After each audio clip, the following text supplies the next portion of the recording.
Friends, most welcome to my channel green सोच। आज हम खर्राटे पर डिटेल में बात करेंगे। खर्राटे आजकल एक बहुत ही गंभीर व आम समस्या है। एक सर्वे के अनुसार विश्व के 30 से 40% लोग खर्राटे की समस्या से पीड़ित हैं। खर्राटे आने पर एक तो आपको अपने पार्टनर, फैमिली मेम्बर, रूममेट के साथ बेड या रूम शेयर करने में शर्मिंदगी महसूस होती है। साथ ही ये आपकी सेहत के लिए भी हानिकारक है। तीसरे, ये दूसरे लोगों के लिए परेशानी का सबब तो है ही। तो खर्राटे आना एक गंभीर समस्या नहीं है। केवल थोड़ी सी लाइफ स्टाइल में बदलाव लाकर आप खर्राटे की समस्या से मुक्त हो सकते हैं। ज़्यादा खर्राटे आना साइन है एक सीरियस हेल्थ प्रॉब्लम का, और ध्यान ना देने पर आपको ऑब्स्ट्रक्टिव स्लीप एपनिया OSA हो सकता है, जो कि एक बहुत ही खतरनाक बीमारी है। ऑब्स्ट्रक्टिव स्लीप एपनिया में आपको सांस लेने में रुकावट होती है सोते समय, मतलब आपकी सांस रुक जाती है। ये रुकावट 5 सेकंड से लेके 1 मिनट या उससे ज़्यादा भी हो सकता है। कभी कभी तो आपको 1 घंटे में 30 बार या उससे अधिक हो सकता है। इससे आपकी नींद खुल जाती है और बार बार सोने व जागने से आपकी नींद पूरी नहीं होती। साथ ही ऑक्सीजन का लेवल कम होने से आप बहुत सी गंभीर बीमारियों के शिकार हो सकते हैं, जैसे कि आपको ब्लड प्रेशर, हार्ट अटैक या स्ट्रोक हो सकता है, हाइपरटेंशन। इसके अलावा दिन भर थकान रहना, सुस्ती रहना, चिड़चिड़ाहट होना, एनर्जी लेवल कम होना, और आपको एक्सीडेंट्स भी हो सकता है। साथ ही डायबिटीज़ व ओबेसिटी का खतरा भी बढ़ता है। आपने सुना होगा कि फला आदमी की सोते समय डेथ हो गई। कारण जानने पर मालूम होगा कि उसको खर्राटे की शिकायत थी। तो इस तरह से खर्राटे एक साइलेंट किलर भी है। मेरे आज के वीडियो का उद्देश्य आपको खर्राटे के बारे में डिटेल में बताना है कि, और वो भी बहुत ही सीधी सरल व भाषा में व सरल तरीके से बताऊंगी कि खर्राटे क्यों आते हैं, आप अपनी लाइफ स्टाइल में क्या क्या चेंज करके खर्राटे की समस्या से निजात पा सकते हैं। तो मेरा आपसे अनुरोध है कि इस वीडियो को अंत तक ज़रूर देखें। फ्रेंड्स, मैं भी खर्राटे की समस्या से पीड़ित थी और कई बार तो मीटिंग्स वगैरह में भी मुझे झपकी आ जाती थी। फिर मैंने दृढ़ निश्चय किया कि नहीं, मुझे इस समस्या से छुटकारा पाना है। मैंने काफ़ी पढ़ाई करी, काफ़ी वीडियोस भी देखे, और इसके अलावा doctor Nitin ENT specialist HNS UK, उनका भी काफ़ी मार्गदर्शन रहा, और आज मैं इस समस्या से मुक्त हूँ। खर्राटे का कारण जानने के लिए सबसे पहले हमें नाक व मुंह की एनाटॉमी जानना जरूरी है। तो आइए नाक का स्ट्रक्चर देखते हैं। नाक में ये 2 नाकछिद्र यानी नोस्ट्रिल्स होते हैं, जो कि नेजल कैविटी में खुलते हैं। दोनों नेजल कैविटी एक कार्टिलेज की बोन से अलग होती है, जिसे कि नेजल सेप्टम कहते हैं। नेजल सेप्टम म्यूकस मेम्ब्रेन से कवर होता है। इसके अलावा नाक के दोनों तरफ 4 साइनसेस होते हैं। ये एयर कैविटीज़ होती हैं, जो कि म्यूकस मेम्ब्रेन से भरी होती हैं। ये चारों साइनसेस नेजल कैविटी में खुलते हैं। वह नेजल कैविटी पीछे की तरफ माउथ कैविटी में खुलती है। तो आइए हम माउथ कैविटी की एनाटॉमी देखते हैं। देखिए, सबसे ऊपर व नीचे दोनों की तरफ दांत होते हैं। वह जो मुंह की जो फ्लोर होती, फर्श होती है, उसमें जीभ होती है। मुंह की छत को पैलेट कहते हैं। दांतों के ठीक पीछे हड्डियों का बना हुआ हार्ड पैलेट होता है। इसके ठीक नीचे सॉफ्ट टिश्यूज का बना हुआ सॉफ्ट पैलेट होता है, और सॉफ्ट पैलेट के बीच में टिश्यूज का लटका हुआ एक स्ट्रक्चर होता है, जिसे कि यूवला कहते हैं।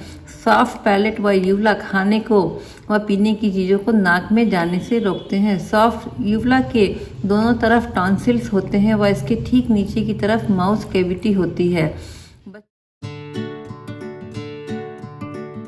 तो हम समझेंगे कि हमें खर्राटे क्यों आते हैं। जब हम सांस लेते हैं तो हवा नेजल कैविटी से पैलेट के पीछे व जीभ के पीछे से माउथ कैविटी में होते हुए एयर ट्यूब में चली जाती हैं। वहाँ से दोनों लंग्स में चले जाते हैं। पहली पिक में हम देखेंगे कि नेसल पैसेज बिल्कुल क्लियर है, वह हवा आसानी से अंदर जा रही है। इस स्थिति में हम नॉर्मल ब्रीथिंग करेंगे। दूसरी पिक में देखिए, सॉफ्ट पैलेट व यूवला की मसल्स ने रिलैक्स होकर एयर पैसेज को पार्टली ब्लॉक कर दिया है। इसमें रास्ता पतला है पर खुला है, पूरी तरह बंद नहीं हुआ है। इसमें खर्राटे जरूर आएंगे। जानते हैं क्यों? एयरवे पतला होने पर हमें तेजी से सांस लेने के कारण वह आने जाने वाली हवा रगड़ते हुए जाती है। वह टिश्यूज जैसे सॉफ्ट पैलेट, यूवला, टॉन्सिल्स, एडिनॉइड्स, जीभ में वाइब्रेशन यानी कंपन होता है, वह ये रंबलिंग रटलिंग शोर करते हैं जिससे हमें खर्राटे आते हैं। हाँ, तीसरी कंडीशन में देखिए कि सॉफ्ट पैलेट व यूवला ने नेज़ल एयर पैसेज पूरी तरह से ब्लॉक कर दिया गया है, तो हवा नाक के रास्ते से व मुंह के रास्ते से होकर नीचे नहीं जा पाती है। इसमें सोते समय मरीज की सांस में रुकावट आती है, इसे ऑब्स्ट्रक्टिव स्लीप एपनिया कहते हैं। तो इस तरह आप समझ लीजिए कि खर्राटे आने का प्रमुख कारण इस अपर रेस्पिरेटरी सिस्टम में गड़बड़ी है, जैसे कि नाक में कंजेशन होना, नाक में पॉलिप यानी मांस का बढ़ा होना और नाक की हड्डी का टेढ़ा होना यानी डेविएटेड नेजल सेप्टम, टोंग, यूवला व टंग का बढ़ा होना, जबड़ा या गर्दन छोटी होना, ब्रीथिंग ट्यूब में स्वेलिंग होना या इन्फ्लेमेशन इन वॉइस बॉक्स और लैरिंक्स। कुल मिलाकर physical deformities in nasal mouth and throat passage. Physical deformities के अलावा और भी बहुत से कारण हैं जिससे कि खर्राटे आते हैं, लेकिन आप अपने लाइफ स्टाइल व सेल्फ हेल्प रेमेडीज से इनको दूर कर सकते हैं। सबसे पहला है नेज़ल कंजेशन होना यानी नाक का बंद होना। सर्दी, फ्लू, एलर्जी या अन्य किसी कारण से नाक बंद होने पर जो है खर्राटे बढ़ जाते हैं। क्या इसके लिए सबसे सरल उपाय है गर्म पानी की भाप लेना, नमक मिले पानी से गरारे करना, अथवा कुछ बूंदे नाक में सरसों के तेल, देसी घी, बादाम का तेल या नेज़ल ड्रॉप्स की डाल सकते हैं। इसके अलावा आप अपने रूम में डिफ्यूज़र या ह्यूमिडिफायर का भी इस्तेमाल कर सकते हैं। इसके बाद भी अगर नहीं ठीक हो तो तुरंत डॉक्टर से संपर्क करें व सर्दी व एलर्जी की दवा लें। खर्राटे का दूसरा सबसे बड़ा कारण है मोटापा होना। मोटापा होने पर हमारे गले के अंदर व बाहर नेज़ल पैसेज व मुंह की मसल्स में चर्बी बढ़ जाती है, जिससे कि एयर पैसेज सकरा हो जाता है व खर्राटे आते हैं। जिन लोगों का बॉडी मास इंडेक्स BMI 25 से ऊपर व जेंट्स में कॉलर 17 व लेडीज़ में 16 से ऊपर है, उन्हें अपना मोटापा कम करना चाहिए। व जिन लोगों का BMI 40 से ऊपर है उन्हें तो निश्चित है बेरियाट्रिक सर्जरी करा लेनी चाहिए। तो BMI निकालना बहुत ही आसान है। आजकल गूगल एप्स में केवल आपको अपनी हाइट और वेट डालना पड़ता है और आपका BMI निकल आता है। देखिए कुछ इस तरह। एक चीज़ और ध्यान दीजिए, कहीं आपको खर्राटे मोटापा आने के बाद से तो शुरू नहीं हुए, तो मोटापा तुरंत कम करिए।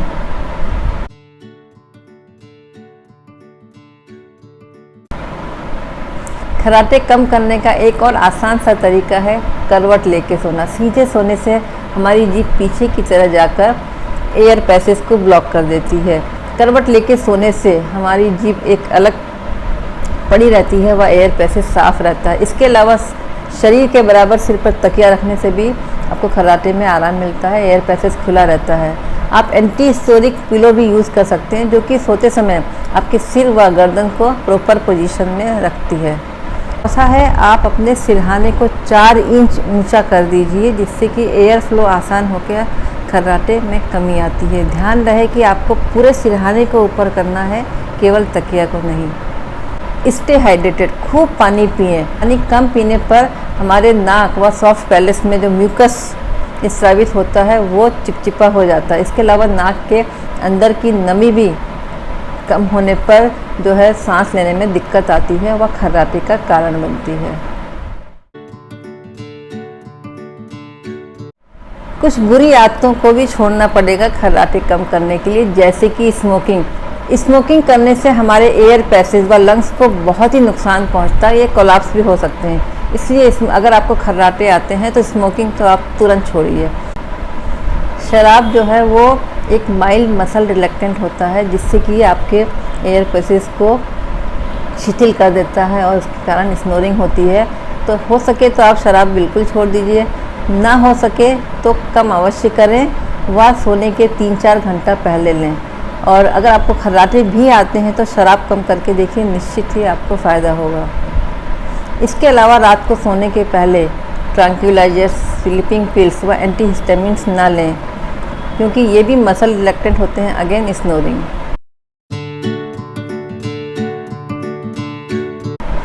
रात को सोने के पहले भारी खाना ना लें, स्पेशली शुगरी व फैटी फूड्स, और वो भी कम से कम सोने के 2-3 घंटा पहले खाना खा लें।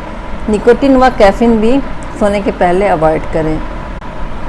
सबसे ज़रूरी बात, आपको भरपूर मात्रा में 7-8 घंटे की नींद लेनी चाहिए। आपका सोने वाला बिस्तर साफ़ सुथरा व मुलायम होना चाहिए। सोने वाला कमरा भी डार्क, कूल, क्लीन, क्वाइट होना चाहिए और उसको केवल सोने के लिए ही इस्तेमाल करें। उसमें स्मार्टफोन, टीवी, लैपटॉप और वर्किंग मटेरियल्स ना यूज़ करें। इसके अलावा एक बात का ज़रूर ध्यान रखें कि आपका सोने व जागने का समय निश्चित होना चाहिए, इवन वीकेंड्स में भी। आपको मालूम है आपके ब्रेन में एक सर्केडियन क्लॉक होता है जो कि आपके स्लीपिंग पैटर्न को रेगुलेट करता है। अगर संभव हो तो सोने के पहले बाथ ले लें। प्राणायाम व योगासन भी खर्राटे से मुक्ति पाने के लिए सेफ, नेचुरल, इफ़ेक्टिव व लॉन्ग टर्म सॉल्यूशन है। इसको करने से हमारे जो है थ्रोट और माउथ की मसल्स मजबूत होती हैं, जिससे कि स्लीपेज का चांसेस कम हो जाता है। साथ ही ये जो है ब्लड सर्कुलेशन व लंग कैपेसिटी को बढ़ाकर एयरवे ओपन रखने में मदद करते हैं। तो लंबे समय तक योगासन व प्राणायाम करने से आप खर्राटा कम कर सकते हैं या इससे पूरी मुक्ति भी पा सकते हैं। मेडिटेशन भी एक पावरफुल नेचुरल रेमेडी है खर्राटे से छुटकारा पाने के लिए। इसके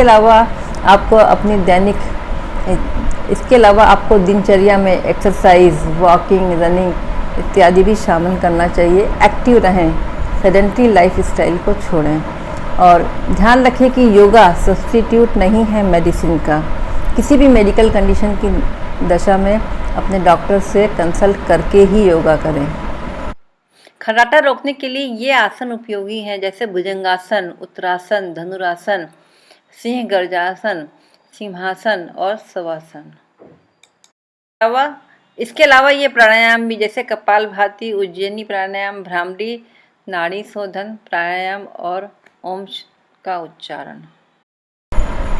हाइपोथायराइड होने पर भी थायराइड हार्मोन का सेक्रेशन कम होने से खर्राटे आते हैं, तो डॉक्टर से सलाह करके इसकी दवा ज़रूर लें। और इसके अलावा और भी बहुत से फैक्टर्स हैं, जैसे एज रिलेटेड फैक्टर भी है। ज़्यादा एज बढ़ने पे आपकी जो है टिश्यूज़ की इलास्टिसिटी व स्ट्रेंथ कम होती है, जो कि आप स्वस्थ दैनिक दिनचर्या अपनाकर उसे कम कर सकते हैं। इसके अलावा और भी बहुत से कारण हैं, जैसे ये हेरिडिटरी भी हो सकता है, साथ में विटामिन B1 की कमी। इस तरह स्वस्थ जीवन शैली अपनाकर, जैसे कि एक्टिव रहें, आप जो है काफ़ी जो है योगा एक्सरसाइज करें, हेल्दी डाइट लें, हेल्दी वेट मेंटेन करें, तो निश्चित ही आपको सफलता मिलेगी। इसके बाद भी अगर जो है आपकी खर्राटे की समस्या से मुक्त नहीं हो पाते तो तुरंत ही किसी ENT स्पेशलिस्ट या स्लीप स्पेशलिस्ट से संपर्क करें। तो फ्रेंड्स, अगर आपको मेरा वीडियो पसंद आया हो तो प्लीज़ इसे लाइक, शेयर, सब्सक्राइब ज़रूर करें और बेल आइकन भी दबाएं, जिससे कि मेरे लेटेस्ट अपडेट्स आपको मिल सकें। फिर मिलेंगे।